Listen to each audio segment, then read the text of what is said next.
উপরে। তো শুরুতে হচ্ছে এই সলভ ক্লাসটা কমপ্লিট হলে দেন আমরা বাংলার একটা টপিক পড়বো নতুন, কারক বিভক্তি। এটা থেকে পরীক্ষায় প্রচুর কোশ্চেন আসে। সো খেয়াল করে এখানে প্রথমে যেই কোশ্চেনটা সেটা হচ্ছে যে the struggle this time is a struggle for freedom and the struggle this time is a struggle for emancipation. এই যে ফেমাস একটা উক্তি, এটা কার উক্তি? তো এই যে এবারের সংগ্রাম স্বাধীনতার সংগ্রাম, এবারের সংগ্রাম, তারপর কি মানে, স্বাধীনতার সংগ্রাম। হ্যাঁ। তো এটা উক্তি হচ্ছে কার? বঙ্গবন্ধু শেখ মুজিবুর রহমানের। বাট স্টিল এটাও তোমরা কয়েকজন ভুল করছে, এটা আব্রাহাম লিঙ্কন কয়েকজন দাগাইছে, আমি জানি না কেন দাগাইছে। এনিওয়ে, নেক্সট আস হচ্ছে out and out. So out and out কতটা মানে হচ্ছে পুরোপুরি বা থরলি। এই যে সে, ধরো সে পুরোপুরি একজন ভালো লোক, তো তার মানে কি বলবা? He is out and out a gentleman. এই যে এটা মানে হচ্ছে থরলি। ঠিক আছে। তারপর আসে তোমার the woman with a veil has come to meet me. তো এখানে আন্ডারলাইন অংশ হচ্ছে এ ভেইল। তো এ ভেইল শব্দটা প্রেপোজিশনের ঠিক পরেই আছে। দ্যাট মিনস এটাকে তুমি এখন কি বলতে হবে? এটাকে তুমি একটা নাউন বলতে হবে, কারণ প্রিপোজিশনের পরে যতটুকু থাকবে ততটুকু নাউন হয়। এরপর আসো যে আইরিশ পয়েট কে। সো আইরিশ পয়েট কে বলতো এর মধ্যে? W B Yeats. Okay, W B Yeats হচ্ছে আইরিশ পয়েট। সে, তার আরেকটা পরিচয় আছে, কি বলতো? সে একটা কিছুর ইন্ট্রোডাকশন লিখছিল, বলতে পারবা কোন জিনিসটা? ডাব্লিউ বি ইয়েটস কিসের ইন্ট্রোডাকশন লিখছে, ভূমিকা লিখছে? আচ্ছা, রবীন্দ্রনাথ ঠাকুর কিসের কারণে নোবেল পুরস্কার পাইছে, বলো? গীতাঞ্জলি কাব্যের জন্য। ও ভাই, গীতাঞ্জলি কাব্য লিখছে উনি। আর রবীন্দ্রনাথ এটা গীতাঞ্জলির অনুবাদ ইংরেজি নাম করে কি? আপনার। Songs of হ্যাঁ, Offerings. হ্যাঁ, সং অফারিংস। অফ নাই, সং অফারিংস। তো সং অফারিংস এর ইন্ট্রোডাকশন বা ভূমিকাটাই লিখছে হচ্ছে ডাব্লিউ বি ইয়েটস। এটা পরীক্ষায় আসে প্রচুর। আর তোমাদের ইংলিশ ফার্স্ট পেপারে ওনার একটা পোয়েম আছে, এই জন্য এটা ইম্পর্টেন্ট। অ্যাংলো আমেরিকান পোয়েট, এটা বিউপির কোশ্চেন। অ্যাংলো আমেরিকান পোয়েট কে হবে? সেটা হচ্ছে W S Auden. Okay, W S Auden, Anglo American poet. তারপর হচ্ছে জিকের একটা কোশ্চেন, যে সার্ক দেশগুলোর মধ্যে আয়তনে ক্ষুদ্রতম দেশ কোনটি? সেটা হচ্ছে মালদ্বীপ। ভুটান। মালদ্বীপ হচ্ছে সার্ক দেশের মধ্যে সবচেয়ে ছোট, ভুটান না, মালদ্বীপ।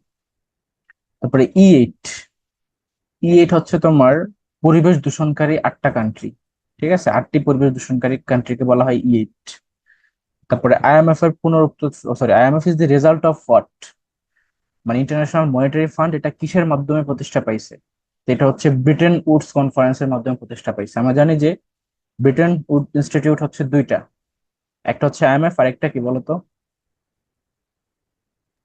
আরেকটা কি? ওয়ার্ল্ড ব্যাংক, যেটা আইবিআরডি। রাইট, IBRD ভাই, আইবিআর। আরেকটা আছে না? HTO। মানে না না, আমি বলি, ব্রেটন উডস ইনস্টিটিউট হচ্ছে তোমার মাত্র দুইটা, একটা ওয়ার্ল্ড ব্যাংক আর একটা হচ্ছে আইএমএফ। এখন ওয়ার্ল্ড ব্যাংকের মধ্যে আলাদা কয়েকটা ভাগ আছে, এই জন্য সেগুলাকেও তোমার ব্রেটন উডস ইনস্টিটিউট হিসেবে কনসিডার করা হয়। স্পেশালি তোমার আইভিআরডি, আইএফসি, আইডিএ, মিগা, এগুলো আর কি, আইসিএসআইডি। বুঝে গেছে? বাট ওগুলো সবগুলাই হচ্ছে ওয়ার্ল্ড ব্যাংকের ডিভিশন, অ্যাফিলিয়েট ডিভিশন। তো মেইন মুদ্রা আচ্ছা, কথা হচ্ছে যে ব্রেটেন উডস ইনস্টিটিউট বা এই কনফারেন্সের মাধ্যমে তৈরি করা প্রতিষ্ঠান হচ্ছে মাত্র দুইটা, একটা হচ্ছে আইএমএফ আর একটা হচ্ছে ওয়ার্ল্ড ব্যাংক। তারপর আসলে আচ্ছা, ইউরো না ভাই, মুদ্রা চালু ওইটা হয়। হচ্ছে যে ইনফরমেশনটা দেয়া ছিল হচ্ছে ভাই, ওই মান্না দে যেটা বই আছে ওটাতে হ্যাঁ, একটু করে দেয়া ছিল যে HTO ওটাও ওই হচ্ছে মানে ব্যাটেনউড। World Trade Organization. জি জি। এইচটিও না, ও ডাব্লিউটিও। এইচটিও অর্গানাইজেশন কখন তো শুনিনি। সরি সরি, ওইটা WTO। আচ্ছা, ডাব্লিউটিও না, ডাব্লিউটিও তো হচ্ছে গ্যাট থেকে আসছে, এটা ব্রিটেন উড ইনস্টিটিউটের মাধ্যমে আসেনি। যাই ও হোক, ওটা কি আচ্ছা। কেন লেখা আছে আই ডোন্ট নো। বাট তুমি আর একটু চেক করো। আর যদি এরকম হুবহু লেখা থাকে তাহলে আমাকে একটু দেখাও। তো এখানে যেহেতু ডাব্লিউটিও এর নাম উল্লেখ করছো, তো ডাব্লিউটিও থেকে কয়েকটা জিনিস ইম্পর্টেন্ট। এই যে সারা পৃথিবীতে, টোটাল এই হোল ওয়ার্ল্ড এর মধ্যে সবচেয়ে বড় তোমার বাণিজ্যিক সংগঠন কোনটা? সেটা হচ্ছে ডাব্লিউটিও বা ওয়ার্ল্ড ট্রেড অর্গানাইজেশন।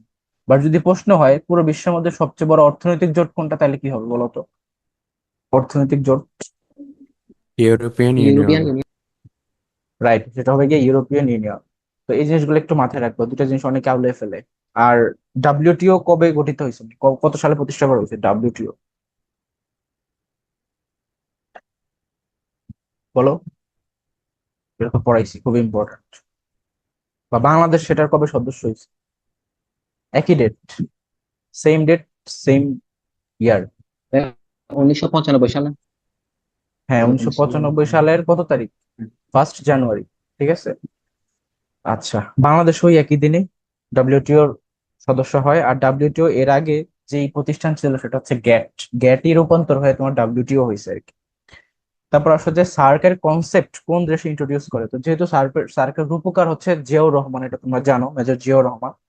আচ্ছা, তো এটা তাহলে কনসেপ্টটা ইন্ট্রোডিউস করা হয়েছে কোন দেশের থেকে? বাংলাদেশের থেকে। আচ্ছা, ইনফ্যাক্ট আমাদের এই যে সাউথ এশিয়ান যে কান্ট্রি গুলা, এখানকার মধ্যে অর্গানাইজেশনের মধ্যে সার্কই হচ্ছে সবচেয়ে প্রমিনেন্ট, এছাড়া আর কোনো অর্গানাইজেশন নাই, এই জন্য এটা খুবই ইম্পর্টেন্ট। আর এখন যেহেতু রেজিম চেঞ্জ হয়েছে, তার মানে সার্ক থেকে অবশ্যই কোশ্চেন থাকবে 100%। আওয়ামী লীগের আমলেই থাকতো, আর আওয়ামী লীগ তো এখন পালাই গেছে, তাহলে এখন কেন থাকবে না, বুঝছো? আর খুবই ইম্পর্টেন্ট। তারপর দেখো যে NATO stands for what? NATO stands for North Atlantic Treaty Organization. Okay. NATO প্রতিষ্ঠা করা হয়েছে কত সালে, কত তারিখে বলো তো? তো পড়েছিলাম। হুম। ভাই 1949, এটা জানি। তারিখ কত? তারিখটা তো মনে রাখা আরো সহজ।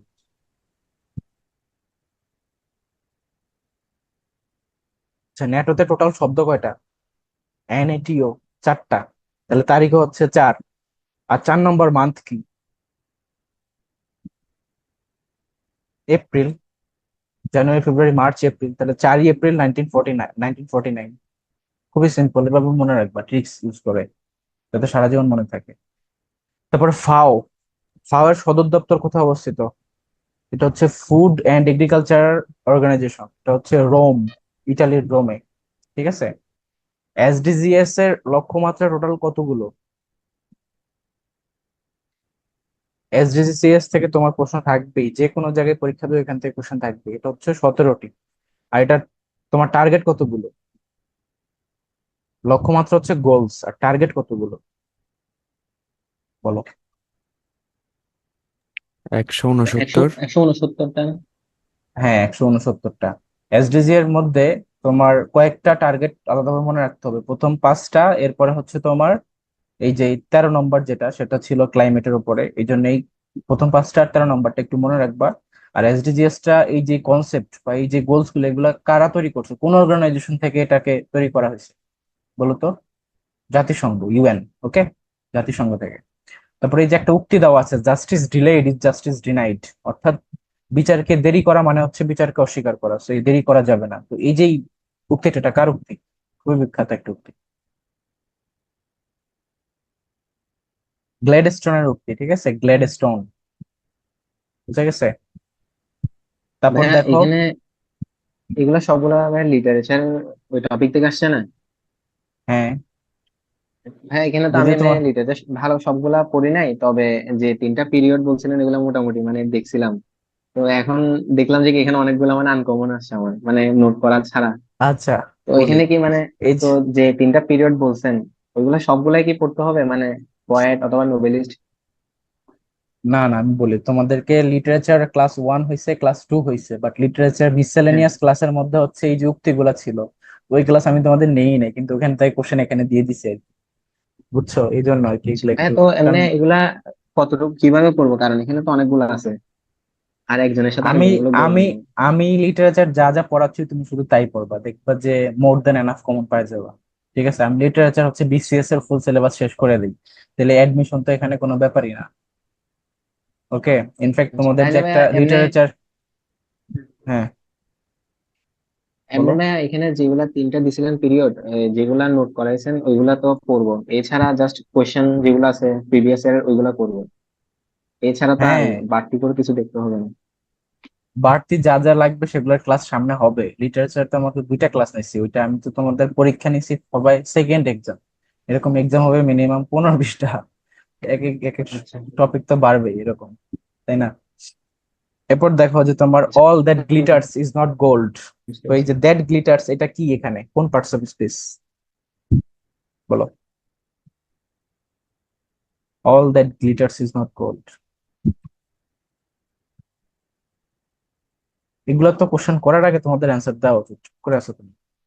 তো এটা অ্যাডজেক্টিভ, অলটা তো এটা নাউনকে হচ্ছে বোঝাচ্ছে।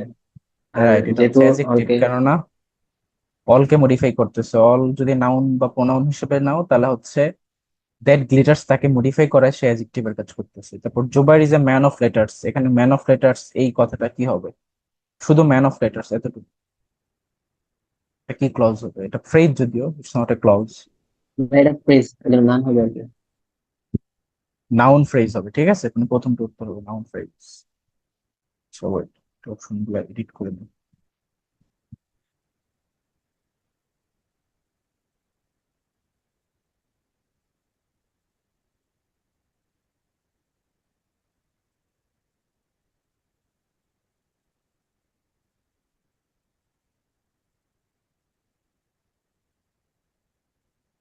Okay. তারপর দেখো, a sentence with one principal clause and one or more subordinate clause is called what sentence? এটাকে কোন স্ট্রাকচার বলে বলো? Complex sentence. Right, complex sentence. ঠিক আছে, কমপ্লেক্স সেন্টেন্সের দুইটা পার্ট থাকে, একটা হচ্ছে প্রিন্সিপাল ক্লজ আর একটা হচ্ছে সাবঅর্ডিনেট ক্লজ। প্রিন্সিপাল ক্লজটা সবসময় শুরুর দিকে থাকে, আর পরের অংশটা থাকে হচ্ছে সাবঅর্ডিনেট ক্লজ। ওকে, তারপর দেখো, the rich look down upon the poor, এখানে লুক ডাউন আপন দ্য, এটা কি? এটা কি কাজ করতেছে বলো? এটা কি অ্যাডজেক্টিভ, নাকি অ্যাডভার্ব, নাকি ভার্ব, নাকি কিছুই না?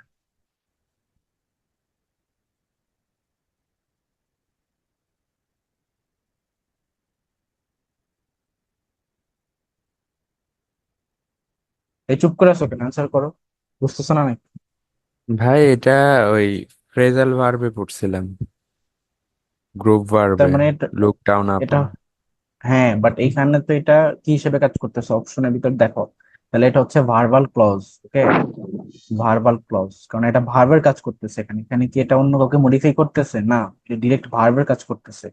দা রিচ এখানে বলতে কাদেরকে বোঝানো হচ্ছে? দা রিচ বলতে কাদেরকে বোঝানো হচ্ছে বলো তো? দা রিচ মানে কি? আচ্ছা, যদি বলি দা ইংলিশ, দা ইংলিশ মানে কি? এটা কি একটা সাবজেক্ট নাকি অন্য না, কিছু? জাতি। জাতি মানে হচ্ছে the people who speak in English, তাহলে এখানে দা রিচ কাদেরকে বোঝানো হচ্ছে? যারা রিচ পিপল তাদেরকে বোঝানো হচ্ছে। তার মানে এটা সাবজেক্ট। আবার ওদিকে দা পুয়ার, তার মানে পুয়ার পিপলদেরকে বোঝানো হচ্ছে। তাহলে তো দুইটাই তো সাবজেক্ট অবজেক্ট চলে গেল, মাঝখানে এটা পুরোটাই ভার্ব। ওকে, তারপর দেখো, ইন্টারন্যাশনাল মেরিটাইম অর্গানাইজেশন বা আইএমও এর সদর দপ্তর কোথায় অবস্থিত বলো? ওটা হচ্ছে লন্ডনে অবস্থিত, লন্ডন। ঠিক আছে, আইএমও। এরপরে এই যে তোমার মেরিটাইম, তারপরে হচ্ছে ওয়ার্ল্ড মেট্রোলজিক্যাল অর্গানাইজেশন একটা আছে, ওয়ার্ল্ড মেট্রোলজিক্যাল। মেরিটাইম আর মেট্রোলজি দুইটা ডিফারেন্ট জিনিস। মেরিটাইম হচ্ছে তোমার সমুদ্র রিলেটেড, আর মেট্রোলজি কিসের সাথে রিলেটেড? মেট্রোলজি বলো তো, মেট্রোলজি শব্দটা কি বোঝায়, জানো না? এটা হচ্ছে ওয়েদার, ওয়েদারকে রিপ্রেজেন্ট করে, ওয়েদার ফোরকাস্টিং, আবহাওয়া নিয়ে কাজ করে ওয়ার্ল্ড মেট্রোলজিক্যাল অর্গানাইজেশন। এই যে তোমার ঘূর্ণিঝড় টূর্ণিঝড় বা আবহাওয়ার যে পরিবর্তন, এগুলো নিয়ে তোমার রিসার্চ করে বিভিন্ন ধরনের আগাম যে তথ্য, এগুলো কোত্থেকে আসে? ওইখান থেকেই তো আসে। তারপর দেখো, বিমস্টেক এটা কি ধরনের সংগঠন বলো তো? এটা কি ধরনের সংগঠন, বিমস্টেক?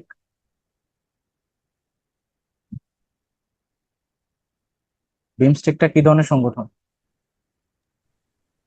অর্থনৈতিক আচ্ছা, দিছে।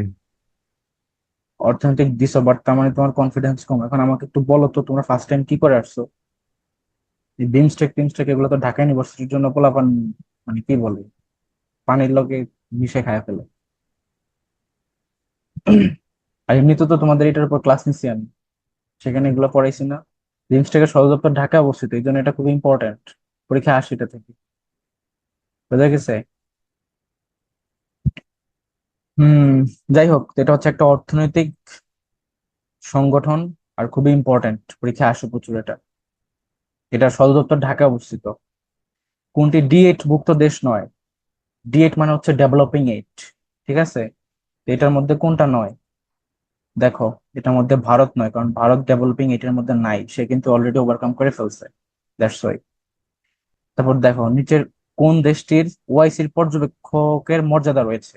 ওআইসি মানে হচ্ছে অর্গানাইজেশন অফ ইসলামিক কোঅপারেশন। ঠিক আছে, কোঅপারেশন। এইটার পর্যবেক্ষক দেশ হচ্ছে কোনটা হবে বলো তো? ওআইসির পর্যবেক্ষক দেশ এটা হচ্ছে থাইল্যান্ড। ঠিক আছে, থাইল্যান্ড। আর ওআইসি প্রতিষ্ঠা হয়েছে কত সালে, তারপরে এটার সদর দপ্তর কোথায় অবস্থিত, বর্তমান সদস্য কতগুলো, এটার নাম আগে ছিল অর্গানাইজেশন অফ ইসলামিক কনফারেন্স, তারপরে এটা করা হয়েছে কোঅপারেশন। এই যে ডিটেলস গুলো এগুলো একটু জানতে হবে। ওআইসির বর্তমান সদস্য কতগুলো বলতে পারবা? কতগুলা? 57টা। 57টা। রাইট। তারপর দেখো যে ইন্টারপোলের সদর দপ্তর কোথায় অবস্থিত? ইন্টারপোল। আচ্ছা, ইন্টারপোল কি নিয়ে কাজ করে, কাদের সাথে রিলেটেড? একটা বাহিনী যেটার সাথে ইন্টারপোল রিলেটেড, বলো তো কি?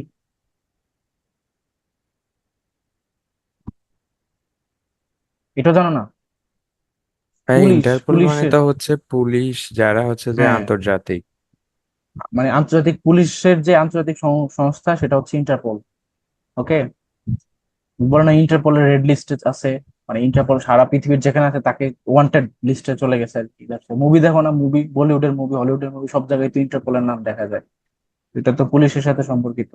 সো ইন্টারপোলের সদর দপ্তর হচ্ছে কোথায় অবস্থিত? এটা হচ্ছে লিওনে অবস্থিত, লিওন। LYON, Leone. ওকে। তারপরে রেড ক্রস প্রতিষ্ঠিত হয় কত সালে? রেড ক্রস হচ্ছে তোমার একটা ধরো ওই যে সমাজসেবামূলক প্রতিষ্ঠান এরকম, মানে সেবা সেবা দান করে। মুসলিম বিশ্বে রেড ক্রস কি নামে পরিচিত? Red crescent. Red crescent. এটা প্রতিষ্ঠাতা কে বলতে পারবা? রেড ক্রসের প্রতিষ্ঠাতা মেবি হেনরি ডুনান্ট। ঠিক আছে, হেনরি ডুনান্ট, নামটা মনে রাখো। তারপর অক্সফাম। অক্সফামের সদর দপ্তর কোথায় অবস্থিত বলো? এটা হচ্ছে নাইরোবিতে অবস্থিত। এগুলো আমি তোমাদেরকে শুধু পড়াইছি যে তা না, শীটটা পুরো দাগাই দিছি যে এখান থেকে এটা এটা পড়বো, ওইখান থেকে হুবহু কোশ্চেন দেওয়া হয়েছে। তারপর দেখো UNHCR, এটা হচ্ছে United Nations High commissioner for refugee. আবার বলতেছি, হাই কমিশনার ফর রেফিউজি, পরীক্ষা আসলে আবার কমিশন দাগাই দিও না। তো এই যে এটা সদর দপ্তর কোথায় অবস্থিত বলো? রেফিউজিদেরকে নিউ নিয়ে কাজ করে। ইয়র্ক। এটা এটা কোনো কথা জেনেভা হইলো? তো না? জেনেভা তো অবশ্যই মানে জেনেভা হবে। মানব। হ্যাঁ, মানবতা নিয়ে কাজ করে, রেফিউজিদেরকে নিয়ে কাজ করে, তার মানে এটা অবশ্যই জেনেভাতে অবস্থিত, সুইজারল্যান্ডের জেনেভায়। ওকে। তারপর দেখো ট্রান্সপারেন্সি ইন্টারন্যাশনাল, এটা কোন দেশ ভিত্তিক আন্তর্জাতিক সংগঠন? কোন দেশ ভিত্তিক বলো তো? TI, transparency international. এটা হচ্ছে জার্মানি। ঠিক আছে, জার্মান ভিত্তিক। তারপর দেখো ব্রিক্স কর্তৃক প্রতিষ্ঠিত ব্যাংকের নাম কি? That is new development bank, NDB। এটা ব্রিক্স ব্যাংকস নামে পরিচিত। ব্রিক্স এর ব্যাংক কি? New development bank. তারপর দেখো নেটো এর সদর দপ্তর কোথায় অবস্থিত বলো তো? নেটোর সদর দপ্তর কোথায় অবস্থিত? বেলজিয়ামের ব্রাসেলসে। রাইট, বেলজিয়ামের ব্রাসেলসে। এই যে তোমার বেলজিয়ামের একটা ডাকনাম আছে, এটাকে কি বলা হয়? দ্বিতীয় বিশ্বযুদ্ধের ককপিট বাফার বলা হয়, স্টেট। বাফার স্টেট বলা হয়। রাইট। ঠিক আছে। তারপর দেখো লুক আফটার, এটার মানে কি?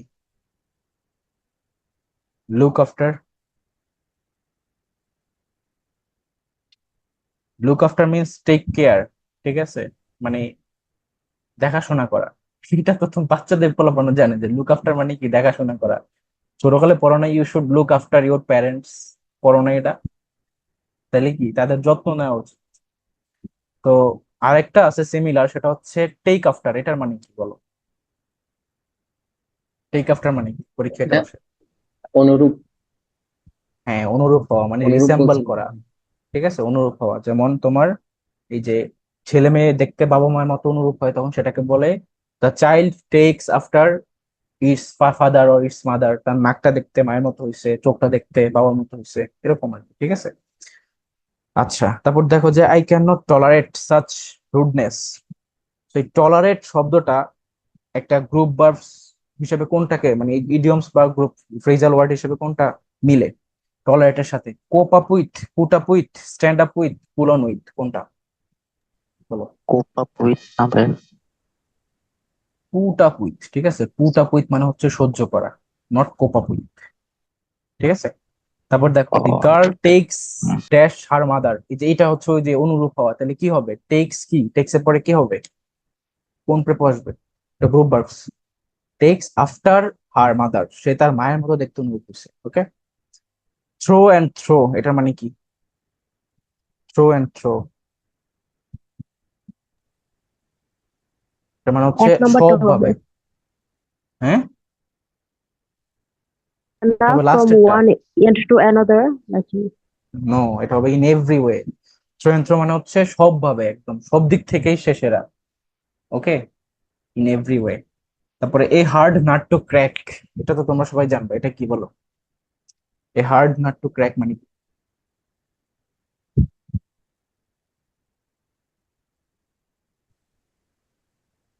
এ পোলাপান ডিফিকাল্ট তোমরা। Problem D. হ্যাঁ, এটা হচ্ছে ডিফিকাল্ট প্রবলেম বা ডিফিকাল্ট পার্সন, এটাও বলতে পারো, যাকে সহজে মানানো যায় না, ঠিক আছে? এটা আর কি। By hook or by crook, এটা কি হবে?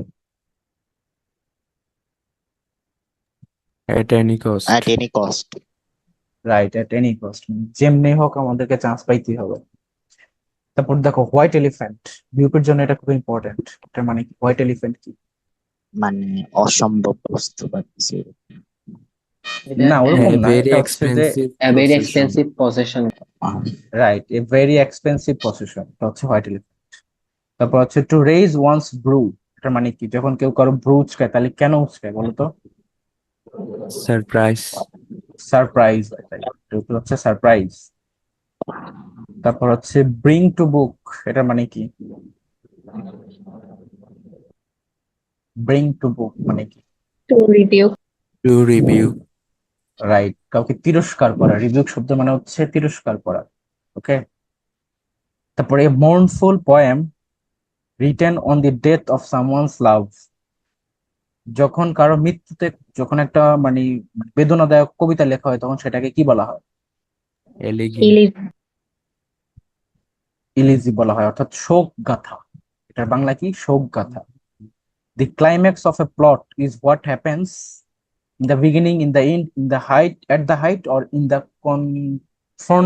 কনফ্রন্টেশন কোনটা? At the height. At the height মানে একদম যখন, ওই যে তোমরা কার্ভ, কার্ভ তো চিনো, বিজনেস সাইকেল বা অন্য জায়গায় তো দেখছো, কার্ভ যখন একদম পিকে যায় বা শেয়ার মার্কেটের একদম পিকে যায় না, তখন কি সবচেয়ে দাম বেড়ে গেছে। এই তোমরা আবার টেলিগ্রামে ইয়ে করো নাকি, ডগ কয়েন টয়েন টয়েন এগুলা করতেছো নাকি কেউ? হ্যাঁ, ভাই কি হ্যামস্টারের কথা বলতেছে? হ্যাঁ, হ্যাঁ, ওইগুলাই আর কি, কাইন্ড অফ। হ্যামস্টারও তো দেখি যে অনেক, প্রায় 4 মিলিয়ন জেনে হয়ে গেছে। আছে কেউ এগুলাতে? আমার ফ্রেন্ড কয়েকটা করতেছে, ভালোই নাকি ইনকাম, না ভাই, এগুলা হিউজ। জানি না ভাই। এই যে আমার ফ্রেন্ড এটা কয়েকটা কি রকম করতেছে এটাও জানি না। টেলিগ্রামে, তোমার বিভিন্ন ধরনের যে বিট কয়েন টয়েন, নতুন নতুন কয়েন বের হয়, ওগুলা নিয়ে কাজ করে, মাইনিং মাইনিং করে, এরা কি করে না করে। এই, হ্যাঁ পরে আমি ভাইয়া, পরে বললাম, ওই যে বাইন্যান্সে সেল করলে আপনার ওটা হ্যাঁ, আর হ্যাঁ, কি হ্যাঁ, ডলারে কনভার্ট হয়, তারপরে ওটা ক্যাশ রাইট। আউট করা যায় এরকম অ্যাকাউন্ট।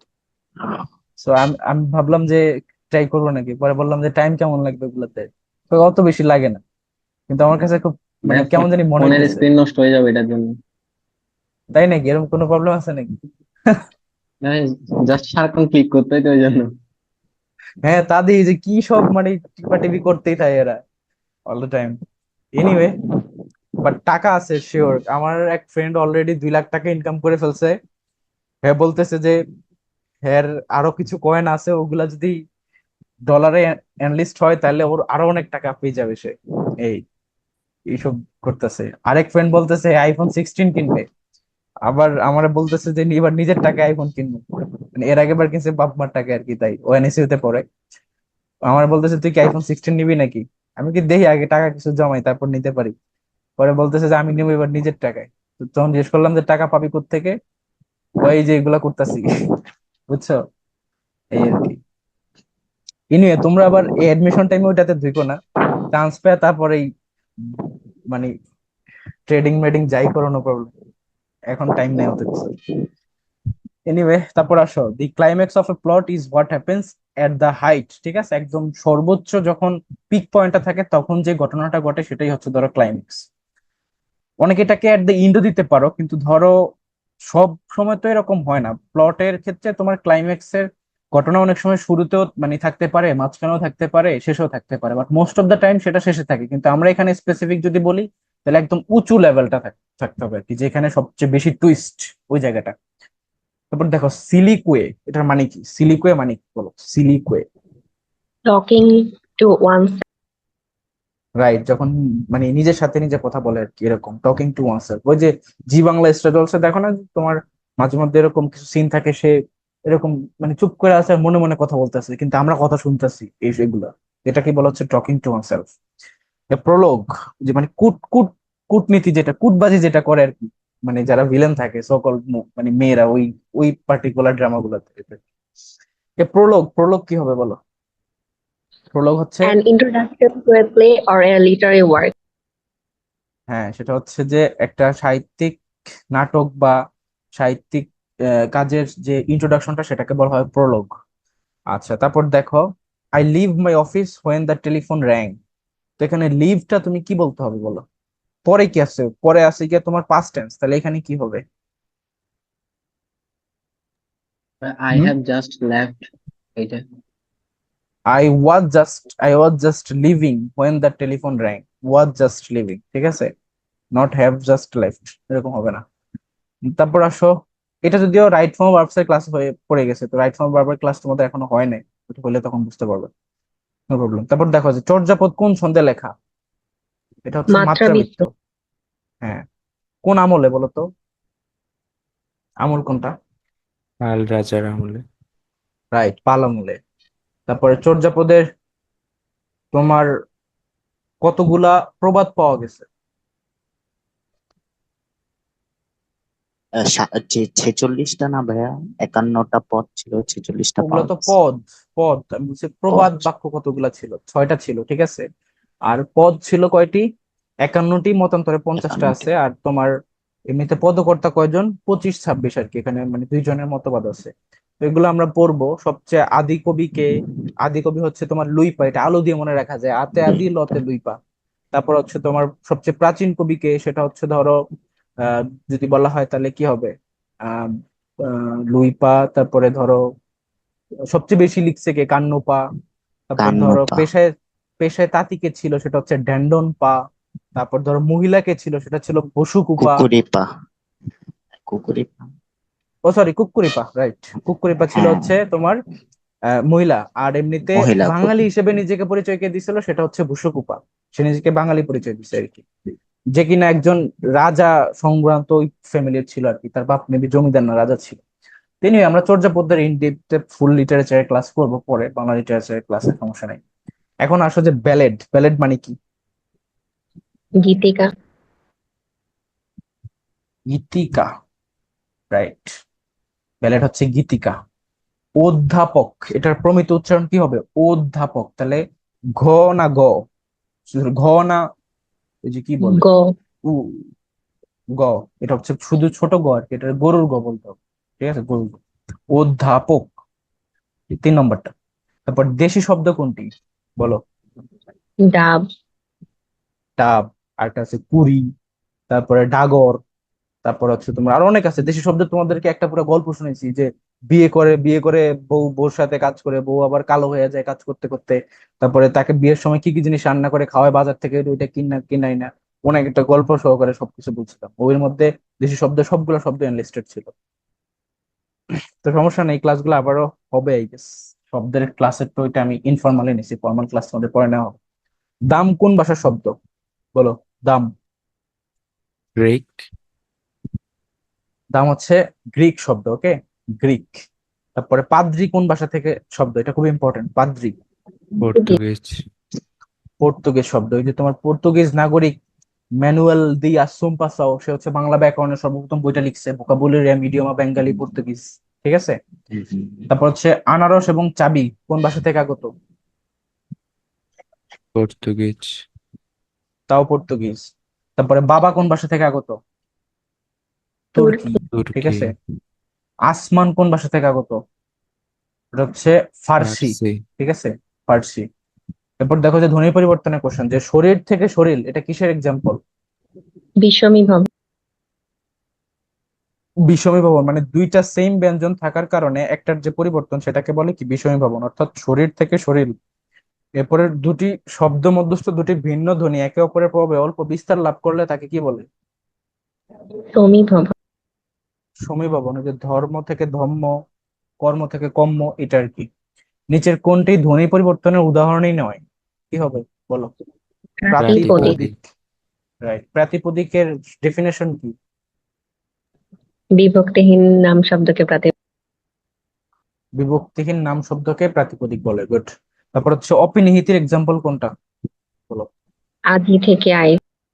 আজি আইজ। আজি থেকে আইজ, হ্যাঁ। তারপরে কিক দ্য বাকেট, এটা মানে কি? To die. উডাই।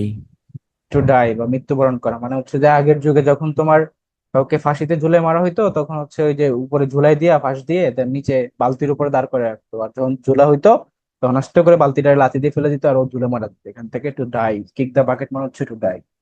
In the phrase burning the midnight oil, এটা মানে কি? বার্নিং দ্য মিডনাইট অয়েল,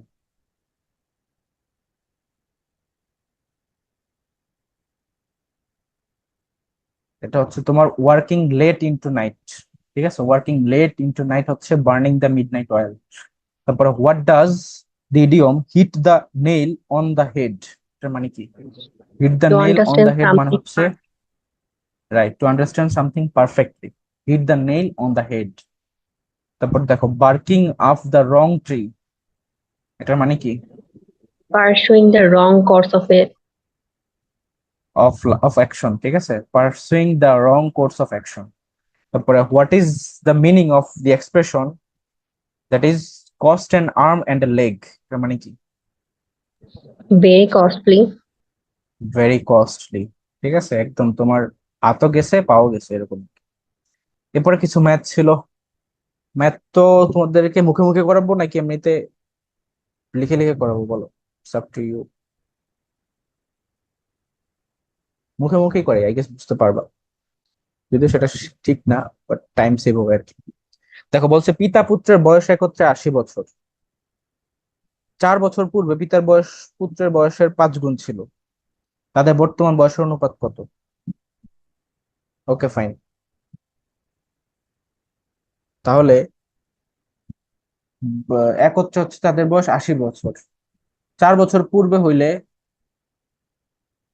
তোমার কি বলছে, পুত্রের বয়স 5 গুণ ছিল। মানে পুত্রের বয়স 5 গুণ ছিল, পিতার বয়স পুত্রের বয়সের 5 গুণ ছিল। হুম হুম হুম হুম হুম।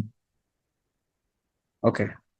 আচ্ছা, যদি আমরা অপশন টেস্ট করি, 4x+1x, তো 4x প্লাস 1x প্লাস করলে কত হবে? 5x। 5x যদি 80 ধরি, x এর মান কত হবে? একবার যাবে 3, 6, তার মানে 1, 6, 16। 16 বছর। আর 4 16 কত বলো তো? 4 16 কত? 16 আর 4 16 হচ্ছে মেবি 64। 64 64। ভাইয়া। তো 64 আর 16, মানে পিতার বয়স 64 আর ওর বয়স হচ্ছে 16, ছেলের বয়স। তাহলে যদি 4 বছর পূর্বে যাও, তাহলে ওর হবে, পিতার বয়স হবে 60, পুত্রের হবে কত? 16 থেকে গেলে 12। তো 60 কি 12-র 5 গুণ কিনা? 5 12 60, হ্যাঁ, তাহলে প্রথমটি উত্তর। 5 বার, হ্যাঁ, 4 বুঝছো কি নাকি বুঝো নাই? মানে আমি বলতেছি, ধরো এইটা তো হচ্ছে আমরা অনুপাতের ম্যাথ। অনুপাতের ম্যাথ আসলে আমরা কি করব, এক্স ধরে নিব। তো এই যে এখানে প্রথমটাকে যদি অনুপাত ধরি, 4 আর 1, তাহলে 4x এবং 1x, দুইটাকে যোগ করলে হয় 5x। আর এই টোটাল বয়স কত দেওয়া আছে? 80, তার মানে 5x = 80। তাহলে x এর ভ্যালু এখান থেকে আসবে 16। তার মানে পুত্রের বয়স হচ্ছে 16 আর পিতার বয়স হচ্ছে গিয়ে 4 গুণ 16, তার মানে কত? 64। তো সেটাই দেখতেছি পরবর্তী শর্তের সাথে মিলতেছে কিনা। 4 বছর আগে ছিল 12 বছর আর ও ছিল 60 বছর। 12 কিন্তু 5 গুণ করলে 60। তাহলে এইটাই উত্তর, মিলে গেছে দুইটা কন্ডিশন। বাকিগুলা টেস্ট কর। সো এই যে ম্যাথটা কি বোঝা গেছে সবার, নাকি কারো কোনো কনফিউশন আছে বলো তো? বুঝতে পারার কথা। আচ্ছা, নেক্সট আসি, যে চতুর্ভুজের 4 কোণের অনুপাত দেওয়া আছে 1 2 2 3। তাহলে বৃহত্তম কোণের পরিমাণ কত? এখন চতুর্ভুজের 4 কোণ থাকেই তো 4টা এবং সবগুলোর অনুপাত দেওয়া আছে, বাট আমাকে বলো তো চতুর্ভুজের 4 কোণের সমষ্টি কত? 360 ডিগ্রি। 360 ডিগ্রি। আচ্ছা, তো তাহলে এই যে 1 2 2 3 এগুলোকে যদি এক্স ধরে নেই, তাহলে হবে কি 1x+2x+2x+3x। টোটাল সাম অফ করলে কতগুলো এক্স হবে? 4 3 60 8x। Eight.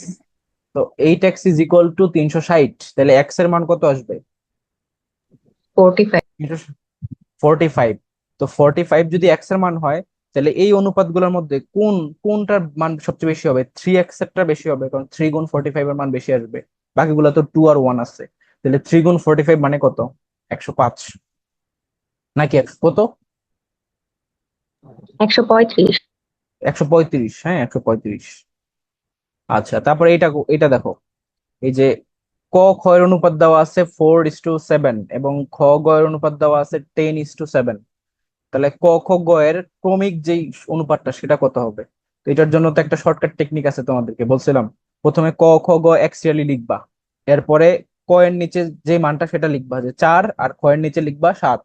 তখন কিন্তু এই যেই প্রথমে যেই এটা আছে এখানে, এইটাতে কিন্তু গ নাই, তার মানে এই ক্ষেত্রে তোমার গ এরটা ফাঁকা থাকবে। আবার পরের লাইনে চলে আসবা, সেখানে দেখো আবার কোনো ক নাই, আছে শুধু খ আর গ, তার মানে খ বরাবর লিখবা 10, গ বরাবর লিখবা হচ্ছে 7।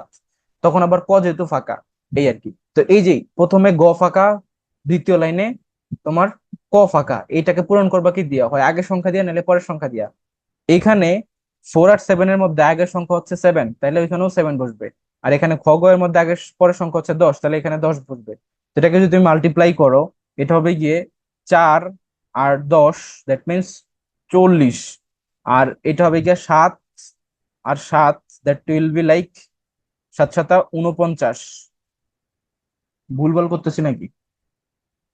7.70, সরি, নাকি? হ্যাঁ, 7.70, ওকে। আর ওইদিকে হচ্ছে গিয়া 7 আর হচ্ছে গিয়া তোমার কত?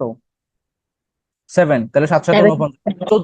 40 70 49, প্রথমটা উত্তর হবে।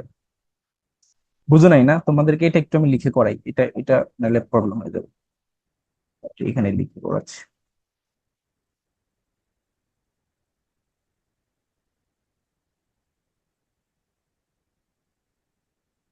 এলো।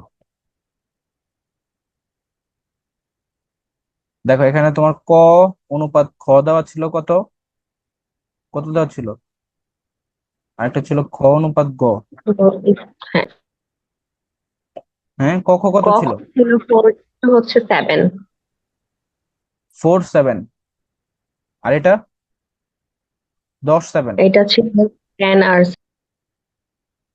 হ্যাঁ, তাহলে তুমি হচ্ছে ক খ গ এভাবে লিখবা। এরপর প্রথমে দেওয়া আছে ক খ এর মান, তাহলে ক ছিল 4, খ ছিল 7, এটা ফাঁকা। আবার পরে দেখো তোমার সিএলে দেওয়া ছিল খ গ 10 আর 7, তাহলে এটা 10 এটা 7, তখন আবার ক ফাঁকা। তো ফাঁকা ঘর আগের সংখ্যা দিয়ে ফিল করলে এটা 7 হবে, এখানে আগে নাই, এই জন্য পরেরটা দিয়ে ফিল করলে এটা 10 হবে। তাহলে এটা হবে 40, এটা হবে গুণ করলে 70, এটা গুণ করলে হবে গিয়ে 49। তাহলে এই হচ্ছে গিয়ে তোমার তিনটার ক্রমিক অনুপাত ক খ গ এর। বুঝা গেছে? এভাবে করে ফেলতে হবে শর্টকাটে। সো আমাদের কোশ্চেনে ব্যাক যাই। নেক্সট কোশ্চেন হচ্ছে যে রেনেসেন্স এটার মানে কি? রেনেসেন্স রিবার্ট। শব্দটার মানে রিভার্ট, ওকে, রিভার্ট। রেনেসেন্স শব্দটা স্পেলিং এও আসে, স্পেলিং কারেক্ট স্পেলিং আছে না তোমাদের টপিক, ওটাতে আসে। তার মানে হচ্ছে এটা মনে রাখবো হচ্ছে রিনা ইজ সেন্স, রেনেসেন্স। ঠিক আছে, রিনা ইজ সেন্স, তার মানে এস দুইটা, রিনা একটা, ইজ একটা, সেন্স একটা, এস দুইটা পড়ে। এরপর দেখো রোমিও এন্ড জুলিয়েট, এটা কে লিখছে? এটা তো পারা করতো তোমাদের, উইলিয়াম শেক্সপিয়ার। William Shakespeare. ঠিক আছে, তারপর কমেডি অফ এরর্স, এটা কার লেখা?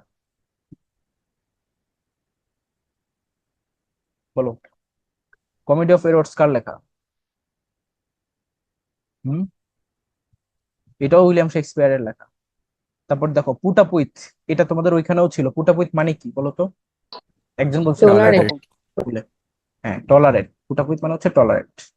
Sweet are the uses of adversity, এই উক্তিটা কার উক্তি? Sweet are the uses of adversity, এটা হচ্ছে মিল্টনের উক্তি, জন মিল্টন। ঠিক আছে, জন মিল্টন। আর এটা তো অবশ্যই জানো তোমরা, এলাম দেখলাম জয় করলাম, বিনি বিডি বিসি, এটা কার? জুলিয়াস হচ্ছে এটা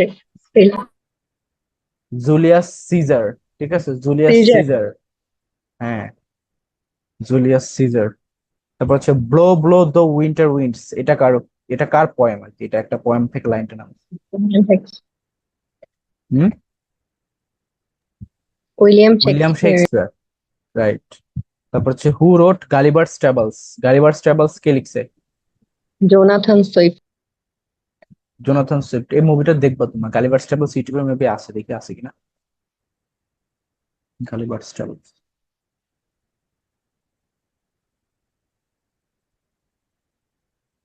গালিভার্স, গালিভার্স ট্রাভেলস, এই যে ফুল মুভি হিন্দি, যেটা ছেড়ে দেখতে, এই যে আছে, ঠিক আছে। এই যে দেখো, এ কিন্তু অনেক বড়, আর এই যে বাকি লিলিপুটদেরকে, ইয়েকে, লিলিপুটদেরকে দেখাচ্ছে ছোট। এই যে মুভিটা দেখো, ভালো লাগবে। 2.1 মিলিয়ন দেখি।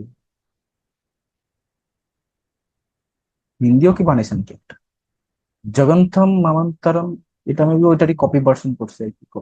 তো তোমরা মেনটাই দেখো, ঠিক আছে। আরেকটা আছে রবিনসন ক্রুসো, সেটাও দেখতে পারো।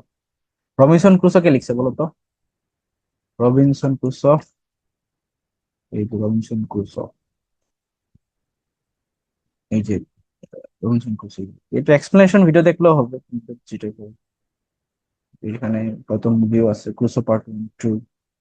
মানে একটা দ্বীপে সে হারায় যায়, ওখানে সে একা থাকে, পরে সে সেখানে বসবাস করা শুরু করে, কিভাবে কি কষ্ট করে সবকিছু অ্যারেঞ্জমেন্ট করে, এরকম দ্বীপে হারাই গিয়ে। সো ইয়া, দেখো। তারপর আসো কোশ্চেনে চলে আসি। ও আরেকটা মুভি আছে, সেটা হচ্ছে তোমার ইয়ে, ওই যে 7ই ডিসেম্বর যে তোমার পার্ল হারবার আক্রমণ করে জাপান। পার্ল হারবার, জাপানকে, জাপানকে কি রাষ্ট্র বলা হয় বর্তমানে বলো? জাপানের সংবিধানকে কি সংবিধান বলা হয়? হম, মানে জাপান দেশটাকে এখন কি কি ধরনের কান্ট্রি বলা হয় বলো? খুবই শান্তিপ্রিয় কান্ট্রি বলে না, শান্তিপ্রিয়, শান্তি সংবিধান ওদের। But ওরা কিন্তু একসময় খুবই এক্সট্রিম লেভেলের জঘন্য ছিল, মানে চিন্তা করা যায় না এরকম। মানে ওরা, এই যে দেখো পার্ল হারবারে হঠাৎ করে ইউএস নেভি একটা বেজে তারা এইভাবে অতর্কিত হত্যাকাণ্ড, মানে একটা হামলা করে। জাস্ট এই ভিডিওটা দেখো, তাহলে বুঝবো।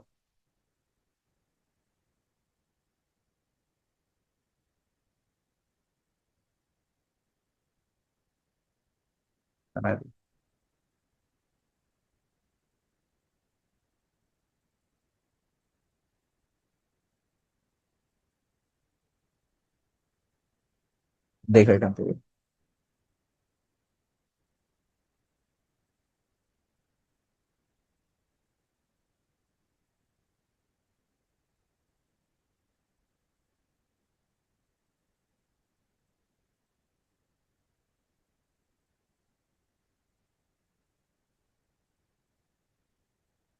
মানে আমেরিকার নেভি একটা ঘাঁটি ঘাঁটি ছিল, ওই ঘাঁটিতে গিয়ে এরা এয়ার স্ট্রাইক করে আর কি।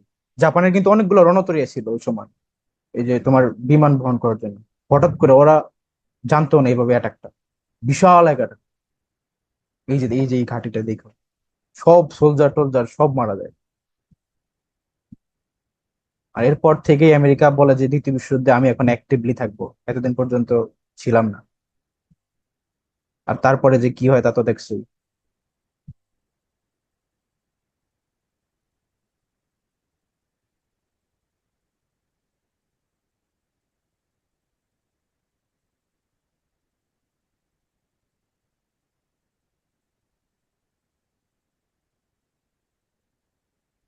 বিশাল অ্যাটাক না? যদিও এখানে মুভি দিয়ে রিপ্রেজেন্ট করছে, বাট এটা কিন্তু বাস্তবেই খুবই ভয়ানক ছিল, মানে হিউজ লেভেলের একটা অ্যাটাক করে এটা। এই যে মানুষজন অবাক যে কি হইতাছে, এই এত বিমান কেন আসতেছে,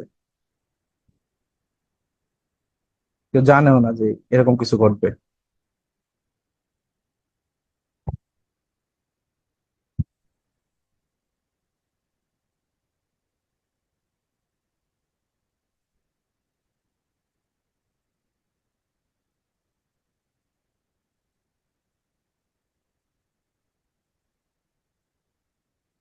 এই যে এরা দেখো, এরা কইতে পারে না যে কি হইলো এটা। এরা অবাক হয়ে গেছে, এরা কাজ করতেছিল জাস্ট নিজেদের মতো করে।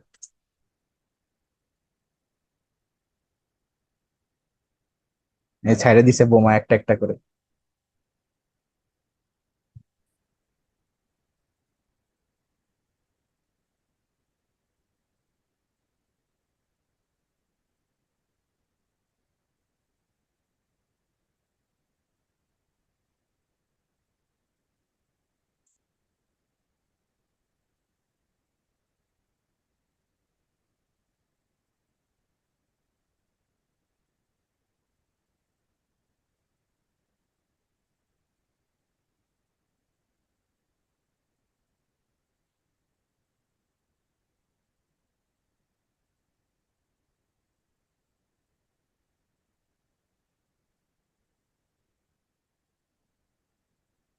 মনে হচ্ছে না যে গেমের মতো খেলতেছে অনেকটা, এয়ার স্ট্রাইক করছে। সো এই হচ্ছে তোমার পার্ল হারবারের ঘটনা। ঠিক আছে, এই জন্য পার্ল হারবার খুব ইম্পর্টেন্ট, পরীক্ষায় আসে এই কোশ্চেনটা। দ্বিতীয় বিশ্বযুদ্ধের সময় এই ঘটনার পরেই হচ্ছে গিয়ে আমেরিকা মানে বিশ্বযুদ্ধে অ্যাক্টিভলি ঢুকে যে এখন থেকে আমিও যুদ্ধ করবো। আর এরপরে এই যে তোমার জাপান পরবর্তীতে আবার আরেকটা অ্যাটাক করতে চায়, মানে এটাতে করছে ঠিক আছে, এরপরে আরেকটা অ্যাটাক করতে যায় ওইখানে। তখন কিন্তু আমেরিকা সেটা আগে থেকে জেনে যায়, তাদের যে গোয়েন্দা সংস্থা এসব করে। ওইখানে যখন অ্যাটাক করতে যায় সেখানে এরকম এয়ার স্ট্রাইক করে। তো ওই সময় আমেরিকা আবার প্রিপেয়ার ছিল। তারা জাপানের প্রায় অনেক লক্ষ সেনা মানে এদেরকে মারে ফেলে, প্লাস ওদের অনেকগুলা প্রায় 11,000 না কত হাজার বিমান ওইখানে ধ্বংস করে ফেলে, যেটা হিউজ লেভেলের। এরপরে এই যে তোমার একটু আগে দেখলাম না যে নদীতে বা সাগরের যে মানে বিমানগুলা উঠে নামে করার জন্য যে তরিটা থাকে বিশাল বড়, এরকম 4টা ছিল ইয়ের কাছে, জাপানের কাছে, দুইটাই ওরা ডুবে দেয় আমেরিকা ওই ওই ঘটনায়। তো সেকেন্ড অ্যাটাকে গিয়ে জাপান একটা মারা খায় বড় সড়ো, এই আর কি। এরপরে তোমার আরো অনেকগুলা ব্যাপার ছিল। দেন পরবর্তীতে তোমার যুদ্ধ এক্সপান্ড করে, আর ফাইনালি তোমার এই যে ইয়ের কাছে কি জানি বলে, এই যে তোমার আমেরিকার কাছে একটা বিশাল বড় ওয়েপেন চলে আসে, দ্যাট ইজ মানে ইয়ের পারমাণবিক অস্ত্র, যেটা তোমরা সবাই জানো। এটা সর্বপ্রথম কে ওপেন হেইমারের মাধ্যমে সর্বপ্রথম আমেরিকার কাছে এটি চলে আসে। তারপরে তারা হচ্ছে তোমার, সরি কাইটে বলতে পারবো না, মনে যাচ্ছে। এরপর হচ্ছে তারা অ্যাক্টিভলি ওই যে হিরোশিমা নাগাসাকিতে যে অ্যাটাক করে, এই আর কি। পরবর্তীতে জাপান আত্মসমর্পণ করতে বাধ্য হয়। But in the meantime এই যে দ্বিতীয় বিশ্বযুদ্ধের ওই পার্টিকুলার ওই টাইমে তারা এছাড়া আমেরিকাতেই আক্রমণের পাশাপাশি আরো কয়েকটা রাষ্ট্র ছিল, ওইদিকে তোমার কোরিয়া ছিল, চীন ছিল। ওইখানে প্রায় বিশাল মানুষদেরকে মানে কয়েক লক্ষ মানুষদেরকে মাইরে ফেলে। ইভেন মহিলাদেরকে রেপ করে, বাচ্চাদেরকে বিবস্ত্র ভাবে মাইরে ফেলে, মানে হিউজ লেভেলের। এটা একটা পুরো ইয়ে হয়ে আছে, ট্র্যাজেডি হয়ে আছে। ইভেন ওইগুলো সম্পর্কে যদি তুমি গুগলে সার্চ করো, ওই যে ছবিগুলো ওই সময় পার্টিকুলার ব্ল্যাক এন্ড হোয়াইটের ছবিগুলো, ওই ছবিগুলো দেখার সময়ও মানে গুগল রেস্ট্রিক্ট করে দেয় যে এটা খুবই এক্সট্রিম লেভেলের ছবি, এটা আপনি দেখলে হয়তো প্রবলেম হতে পারে, আপনি আর ইউ শিওর যে that you wanna see this, এরকম কেউ চোখ বিবস্ত্র টাইপের অ্যাটাক করছিল তারা। আর এখন সেই জাপান খুবই শান্তিপ্রিয় দেশে, তাও আমেরিকার এখন বন্ধু তারা, বুঝছো? তো রিয়েলিটি কিন্তু আগে অন্যরকম ছিল, এখন জানা সবাই সোকল্ড ইয়ে করে আছে। ইভেন জাপান কিন্তু আবারও পাওয়ার বাড়াইতেছে। ইনফ্যাক্ট এই যে ইন্ডিয়া জাপানের কাছ থেকে ওয়েপেন কিনতেছে যুদ্ধ করার জন্য, তাহলে জাপান কতটা শক্তিশালী সেদিক থেকে, কিন্তু এখনো কাউকে বুঝতে দিতেছে না, চুপচাপ আছে। যাই হোক, তোমরা একটু এগুলো একটু দেখবা, টুকটাক কিছু জিনিস রিক্রিয়েশনও হইলো, প্লাস পড়াশোনাও হইলো আর কি, তাহলে বুঝতে পারবা। নেক্সট আসো যে to it is human to forgive is divine, এটা কে লিখছে? মানে এই উক্তিটা কার, পোপ। বলো? পোপ। মানুষ মাত্রই ভুল হয় এবং ক্ষমা করে দেওয়া হচ্ছে স্বর্গীয়, এটা হচ্ছে আলেকজান্ডার পোপের উক্তি। তার আরেকটা উক্তি হচ্ছে little learning is a dangerous thing, এই যে পরেরটাই দেখো, এটা আলেকজান্ডার পোপের উক্তি। তারপর হচ্ছে পয়েন্ট অফ নেচার কাকে বলা হয় ইংলিশ লিটারেচারে? এটা তো জানা উচিত, এটা জন হচ্ছে কিটস। উইলিয়াম উইলিয়াম ওয়ার্ডস হচ্ছে উইলিয়াম ওর্ডসওয়ার্থ। ঠিক আছে, পয়েন্ট অফ নেচার হচ্ছে উইলিয়াম ওর্ডসওয়ার্থ। জন কিটস হচ্ছে তোমার কে, পয়েন্ট অফ বিউটি। ঠিক আছে, পয়েন্ট অফ বিউটি বলা হয় জন কিটস। আর the point of human nature যদি আসে তাহলে সেক্ষেত্রে হবে শেক্সপিয়ার, উইলিয়াম শেক্সপিয়ার হবে হিউম্যান নেচার। আর শুধু নেচার বললে হচ্ছে উইলিয়াম ওর্ডসওয়ার্থ। তারপর দেখো water water everywhere not a drop to drink, এই উক্তি এই লাইনটা কার? এটা হচ্ছে অ্যাস্ট্রি কলেরিজের একটা মানে ইয়ে, সব জায়গায় পানি কিন্তু পান করার মতো পানি নেই, সব পানি দূষিত হয়ে গেছে। রোমান্টিক পিরিয়ডের ডিউরেশন কত বলো? 1738 থেকে 1832। 1798 থেকে 1832, 90। রাইট। হ্যাঁ। তারপর পয়েন্ট অফ বিউটি কাকে বলা হবে? জন কিটস কে। জন কিটস এর একটা উক্তি আছে খুব ইম্পর্টেন্ট, বলো তো কি? Beauty is truth. না না, সরি, এটা না। হ্যাঁ, এটা তো জন। এটাই, এটা বিউটি ইজ, এটাই তো। নিচেই তো লেখা আছে beauty is truth, truth is beauty. ও হ্যাঁ, লেখা আছে, তাহলে তো তাও বলতে পারতেছি না কেন। এটা হচ্ছে জন কিটস এর উক্তি। তারপর দেখো the rime of the ancient mariner, এটা কার পয়েম? ও এটা তো অ্যাস্ট্রি কলেরিজেরই পয়েম, কিন্তু এটা কি, এটা কি? এটা হচ্ছে একটা বেলাড। ব্যালেড নাকি? হ্যাঁ ব্যালেড মানে গীতিকা। তারপর হচ্ছে ওয়ার এন্ড পিচ, এই বইটাকে লিখছে ওয়ার এন্ড পিচ, খুব ইম্পর্টেন্ট বইয়ের শেক্সপিয়ার। বইয়ের। এটা হচ্ছে লিও টলস্টয়। লিও ঠিক আছে, টলস্টয়। Leo Tolstoy. তারপর unless you work harder you will fail, যদি তুমি ঠিকঠাক ভাবে পড়াশোনা না করো তুমি ফেল করবে। এখন এই যে আনলেস ইউ ওয়ার্ক হার্ডার, এটা কি কি clause? Adverb. Adverbial clause, right. ঠিক আছে। তারপর the belief that the earth moves round the sun, এটা কি? এই যে that the earth moves round the sun, এটা কি? এটা কি নাউন নাকি অ্যাডজেক্টিভ, কোনটা হবে? The believe. নাউন হচ্ছে হ্যাঁ, এটা নাউন, নাউনই দ্য হবে, বিলিভ। কেননা এখানে বিশ্বাসটাই এটা এক্সাক্ট অ্যালাইন করতে হইতেছে আর কি। দি বিলিফ যে জিনিস সেটাই হইতেছে যে that the earth moves round the sun, তাহলে এটা হচ্ছে নাউন। আচ্ছা, I know how he struggled against poverty, তাহলে how he struggled against poverty এটা কি এক্সাম্পল? তাহলে বলো। ইটে কনভার্ট করা যাচ্ছে, আই নো ইট। তাহলে কি হবে? Noun clause. নাউন ক্লজ হবে। সবাই বুঝতেছো? এটা খুবই ইম্পর্টেন্ট, রাজশাহী ইউনিভার্সিটিতে এই কোশ্চেন থাকবেই, 1 mark sure, 100%। Show the clause of the inverted part sentence, that is you may go where you like, where you like এটা কি ক্লজ হবে? এটা কি নির্দেশ করতেছে? অ্যাডভার্বিয়াল অফ প্লেস, খুবই সিম্পল। ঠিক আছে। ব্ল্যাক লিভস ম্যাটার, এটা কি? ব্ল্যাক লিভস ম্যাটার এটা কি? Movement against racism towards. Black people. ঠিক আছে, যে মানে যারা কৃষ্ণাঙ্গ, তাদের তাদের বিরুদ্ধে যে রেসিজম সেটাকে প্রতিরোধ করার জন্য যে আন্দোলনটা, সেটাই হচ্ছে ব্ল্যাক লিভস ম্যাটার। ওকে। আচ্ছা, who is the writer of the idea of justice, এই আইডিয়া অফ জাস্টিসের বইয়ের লেখককে? তো সে অমর্ত্য সেন। তারপর হচ্ছে the god of small thing, এই বইটার লেখককে বলো তো? The god of small thing, জানো না? অরুন্ধতী অরুন্ধতী রয়, রয়। রাইট। তারপর হচ্ছে আরেকটা বই, দ্যাট ইজ মেইন ক্যাম্পস, এই বইটার লেখককে? এটা আত্মজীবনী অনুষ্ঠিত বই। Hamlet. Main camp.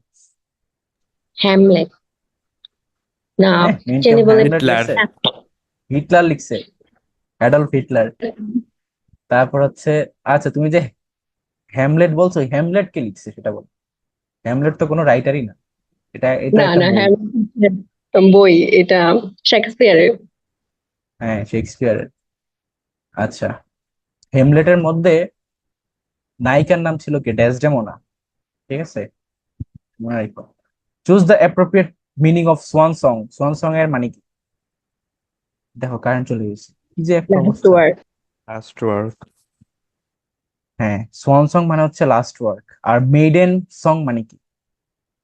First word. Median speech first. না ভাই?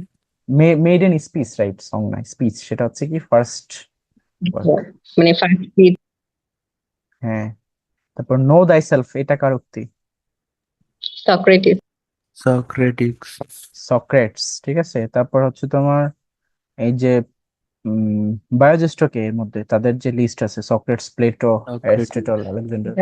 সক্রেটিস।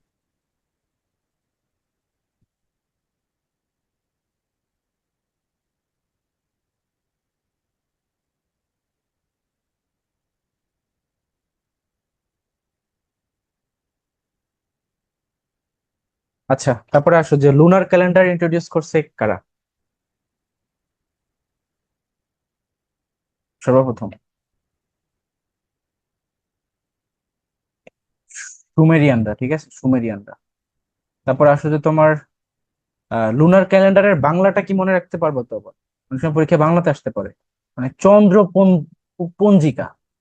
ঠিক আছে, চন্দ্র পঞ্জিকা, সেটা হচ্ছে লুনার ক্যালেন্ডার। ইউনিফর্ম কি? এটা একটা লিখন পদ্ধতি।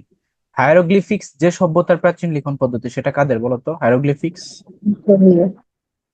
রাইট, ইজিপশিয়ান বা মিশরীয়দের।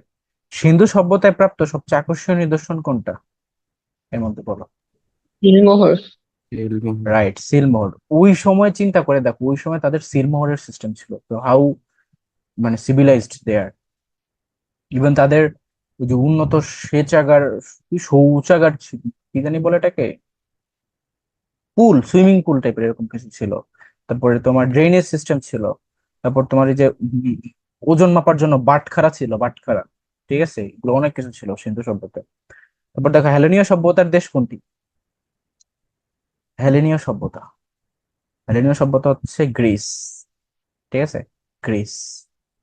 তারপরে সফোক্লিস কোন দেশের নাট্যকার? গ্রিসের।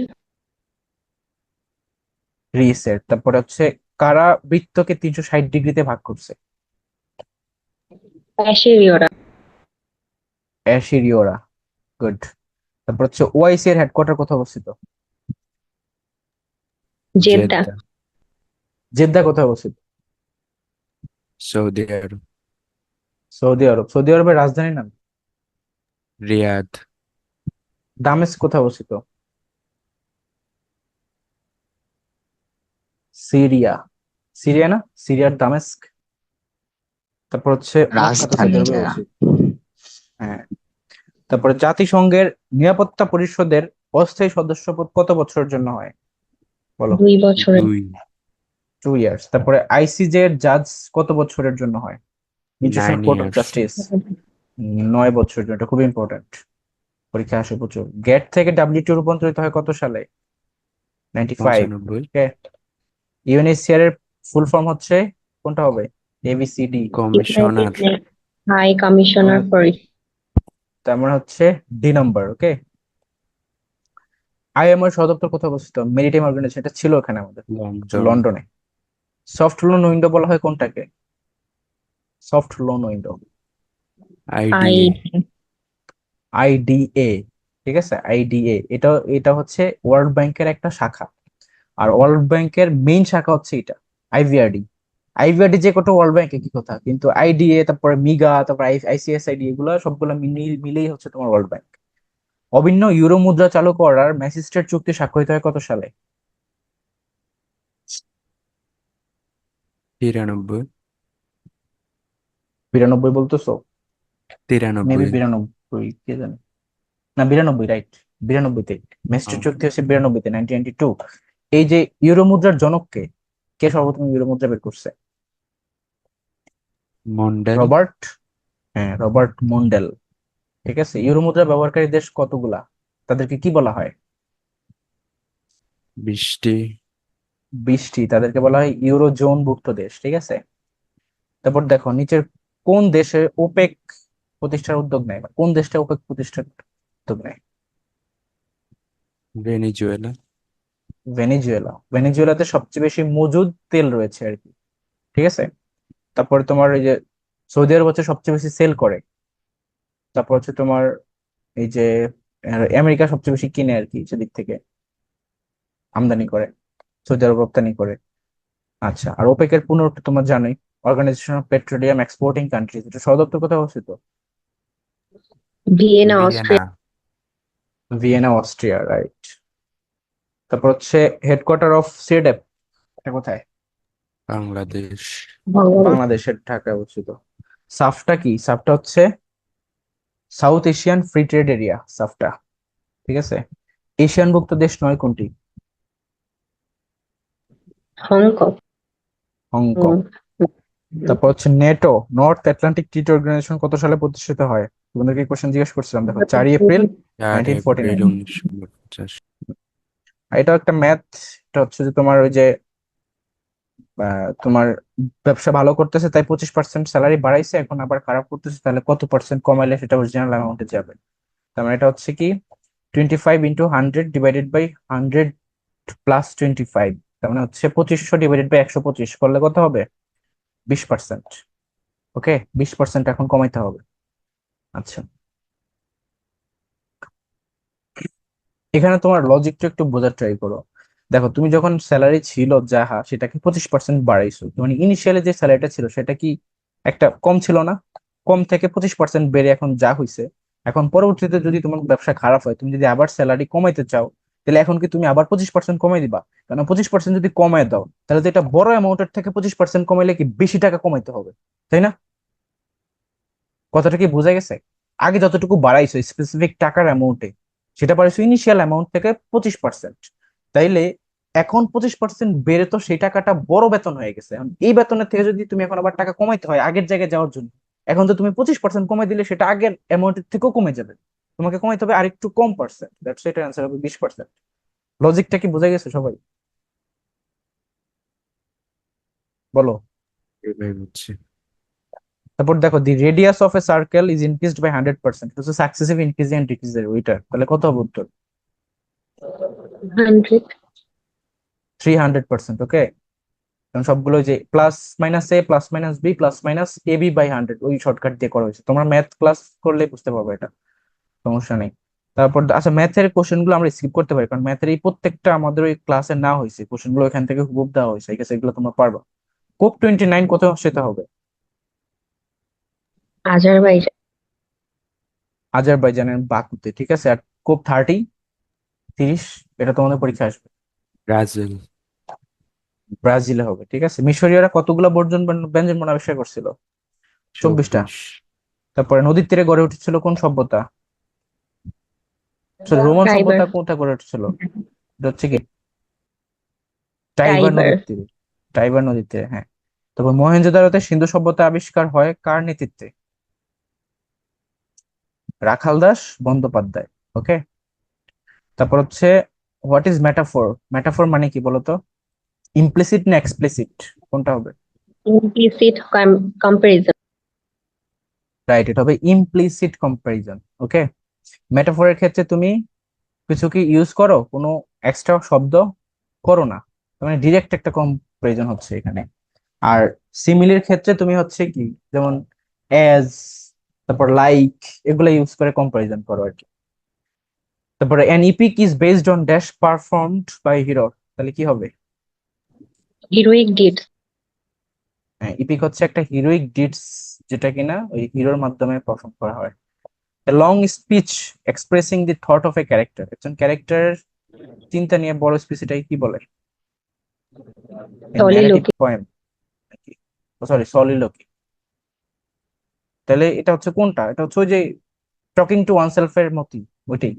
এ long hmm. Speech expressing the thoughts of a character, that is soliloquy. আচ্ছা, a group of lines placed together to create a poem is called কি? কয়েকটা গ্রুপ অফ লাইন মিলে যেটা কবিতাতে ইউজ করা হয়,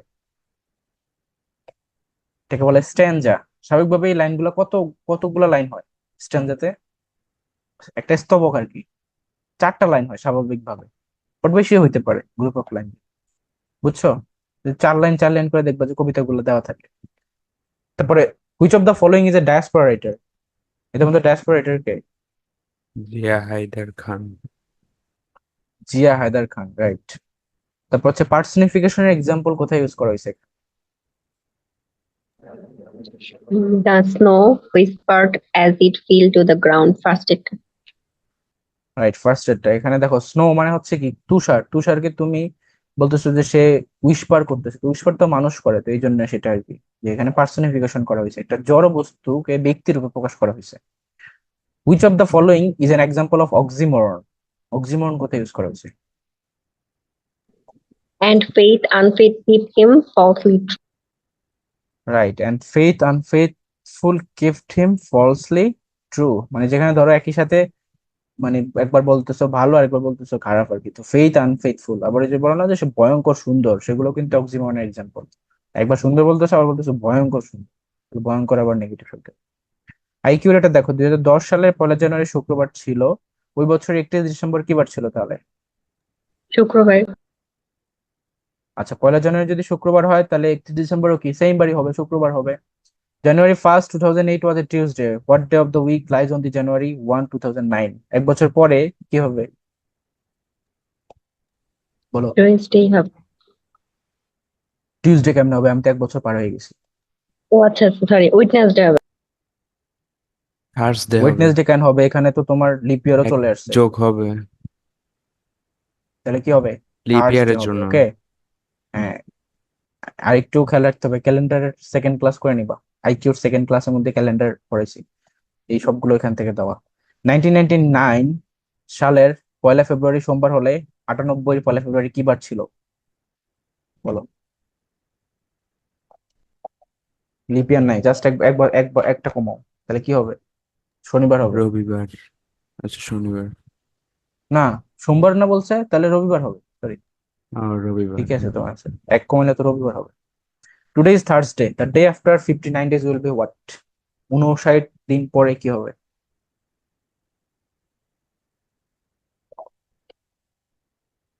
আচ্ছা তুমি দেখো, এই যে সাতের গুণিতক আকারে যদি চিন্তা করো, 7 7 49, তাই না? তাহলে এটা কিন্তু হচ্ছে তোমার এই যে 60তম দিনে হচ্ছে থার্সডে। তাহলে দ্য ডে আফটার 59 days, 7 7 49, তো 59 যদি যাই তাহলে হচ্ছে 7 56। আচ্ছা 57তম দিনে হচ্ছে গিয়ে থার্সডে। আমাদের যে রুলস বলে কি, যে সাতের গুণিতকের যে দিনটা তারপরের দিন হচ্ছে সেম দিন। তাহলে আজকে যদি থার্সডে হয়, তাহলে সাতের গুণিতক হচ্ছে 56, তার মানে এর পরের দিন হচ্ছে 57, 57তম দিনই হচ্ছে একই দিন মানে থার্সডে। তাহলে এখানে চাইস হচ্ছে 59 বা 59, তাহলে হবে কি থার্সডের সাথে আরো 2 যোগ, মানে 57 সাথে আরো 2 যোগ। তাহলে থার্সডে, তারপরে কি থার্সডে পরে টিউসডে কখন হয়? থার্সডে পরে 2 দিন যোগ করলে কি হয়? সানডে হয়, সরি। হ্যাঁ থার্সডে বৃহস্পতিবার, তারপরে শুক্রবার, তারপরে তো মিললো না কেন? ও আমাদের তো চাইছে হচ্ছে গিয়ে 59 days এর পরে, পরে আফটার 59 days। তাহলে 60তম দিনে কি হবে? তাহলে 56তে পাইছি থার্সডে, 57তে, সরি 57তে পাইছি থার্সডে, 58তে পাবো হচ্ছে তোমার ফ্রাইডে। ওকে, তারপর হচ্ছে তোমার 59তে পাবো হচ্ছে স্যাটারডে, আর সাইটে পাবো হচ্ছে গিয়ে সানডে। এবার কি বুঝছো লজিক? একটু কমপ্লিকেটেড হয়ে গেছে, বাট আবার একটু বলি ঠান্ডা মাথায় শোনো। এবার বিষয় হইতেছে বুঝছি। যে আজকে যে দিনটা সেটা হবে গিয়া তোমার সাতের গুণিতক আকারে যে দিন আসবে তার ঠিক পরের দিন। তাহলে আজকে যদি থার্সডে হয়, সাতের গুণিতক পাই হচ্ছে কি আমরা 56, 7 7 49, 7 8 56। তাহলে হচ্ছে যে এই যে 57তম দিন যেটা, সেটা হবে গিয়ে ইকুয়াল মানে থার্সডে হবে। আর এখানে চাইছে যে 59তম দিনের পরের দিন মানে 60তম দিন কি হবে।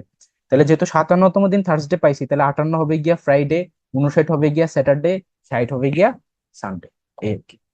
তারপর দেখো 2010 সালের 1 জানুয়ারি যদি শুক্রবার হয়, তো ওই বছর শুক্রবার কতগুলা ছিল? 53। 53টা। ওকে, বাকি সবগুলা দিন থাকবে 52 বার করে। তারপর দেখো তোমার find the meaning of the phrase by and large, এটা মানে কি? On the by whole. And large মানে হচ্ছে অন দা হোল। ঠিক আছে, অন দা হোল।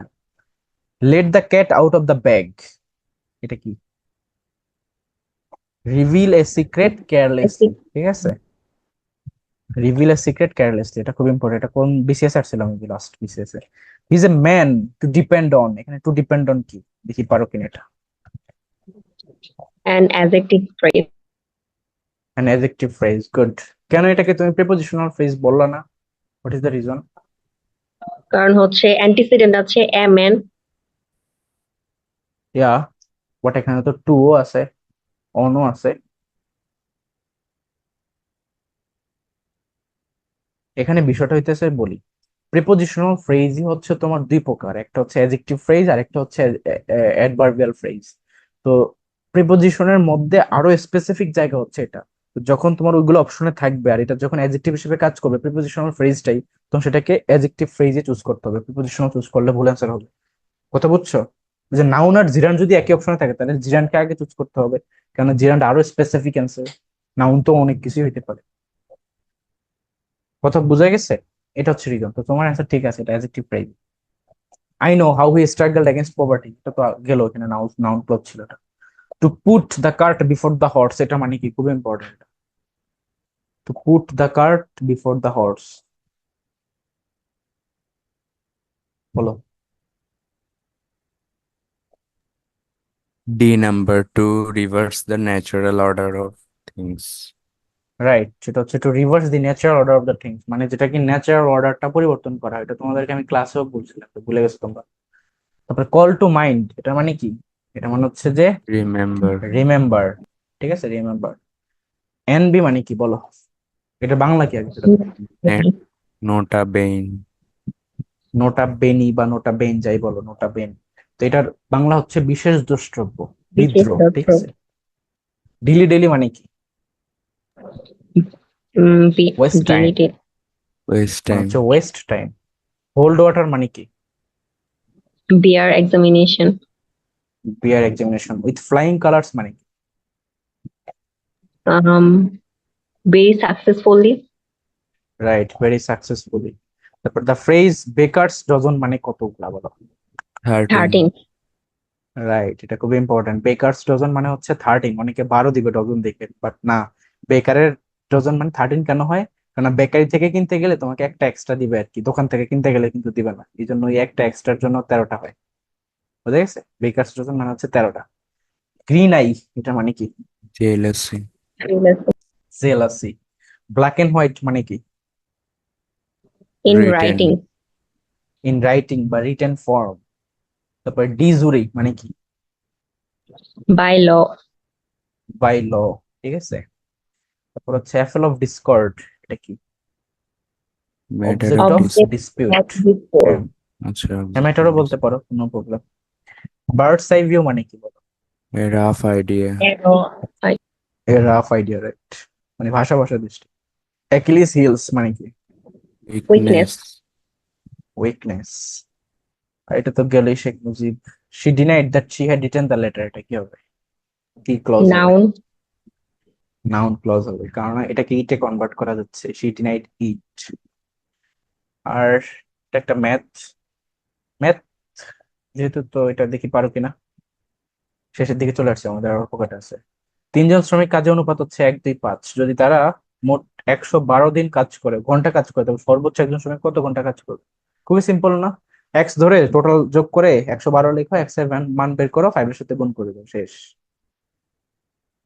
ঠিক আছে, এভাবে করে ফেলবা। He works hard every day, এটা কি, ক্লজ না ফ্রেজ? এটা ফ্রেজ।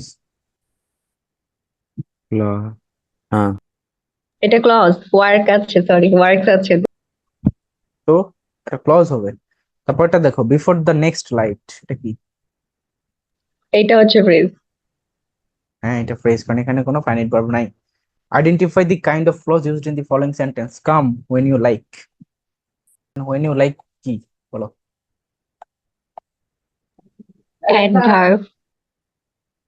রাইট, এটা হবে অ্যাডভার্ব ক্লজ আর কি, অ্যাডভার্বিয়াল ক্লজ। তারপর হচ্ছে the cost of a camera আছে, এটা ম্যাথ। এই ম্যাথ গুলো তোমরা নিজেরা করবে, ওই যে আমি তোমাদের, সরি, নতুন যারা তাদের ক্লাস তো নিবই, বাট যারা আগে থেকে ছিল তাদের হচ্ছে যে ওই যে ক্লাসগুলো নেওয়া হয়েছে, এটা পার্সেন্টেজের ক্লাস। ঠিক আছে, এগুলো সব পার্সেন্টেজের ক্লাসের টপিক, একদম হুবহু ওখানে এগুলো প্র্যাকটিস করাইছি, তো ওখান থেকে দেখে নিলে। তো এটা বলো, হি behaved me in a friendly way, এটা কি? ইন এ ফ্রেন্ডলি ওয়ে এটা কাকে মডিফাই করতেছে বলো? adverb. রাইট, এটাও অ্যাডভার্ব, কারণ এটা ওই বিহেভ কে মডিফাই করতেছে, তাই বিহেভ ভার্ব, তাহলে এটা adverb. Which period is known as the golden age of English literature বলো? The Elizabethan the Elizabethan age. Mandela never lost his dash to fight for his people age. Emancipation, তাহলে কি হবে?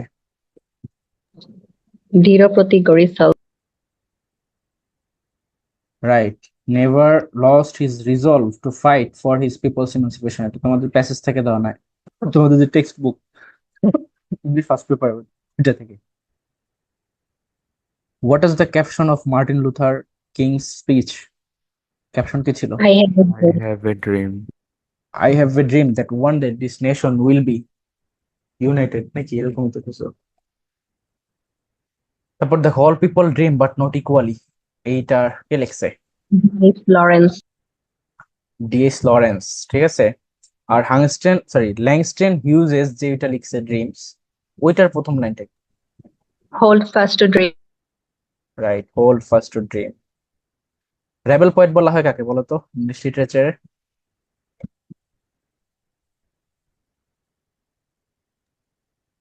বাংলা সাহিত্যে বিদ্রোহী কবি কাকে বলা হয়? কাজী নজরুল ইসলাম। বাংলা সাহিত্যে প্রথম বিদ্রোহী কবি কাকে বলা হয়? Michael মধুসূদন দত্ত. মাইকেল মধুজাতু। আর ইংলিশ লিটারেচার রেবেল পোয়েট কে, সেটা হচ্ছে Lord Byron. Byron. Lord Byron. আর এই জিনিসটা তো মাথায় রাখবা যে কাজী নজরুল ইসলাম হচ্ছে বিদ্রোহী কবি, বাট প্রথম বিদ্রোহী কবি বললে হচ্ছে গিয়া মাইকেল মধুজাতু। Who wrote the poem out and out, সেটাকে লিখছে রবার্ট ফ্রস্ট। এটাও তোমাদের ইংলিশ ফার্স্ট পেপারের question. Bangladesh got the membership of UN, কত সালের কত তারিখে? 17 সেপ্টেম্বর সেভেন্টিন 17 সেপ্টেম্বর 1974। কততম দেশ হিসেবে? 36। 1936 136তম দেশ হিসেবে। তারপরে কততম অধিবেশনে? বা 29। রাইট, 29তম অধিবেশনে। বঙ্গবন্ধু কবে গিয়ে সেখানে বাংলায় ভাষণ দেয়? 25 সেপ্টেম্বর 1974। 25 সেপ্টেম্বর। রাইট। ওকে, তো তোমাদের এই ছিল হচ্ছে কোশ্চেনের সলিউশন। আই গেস কারো আর কোনো ডাউট নেই এখানে?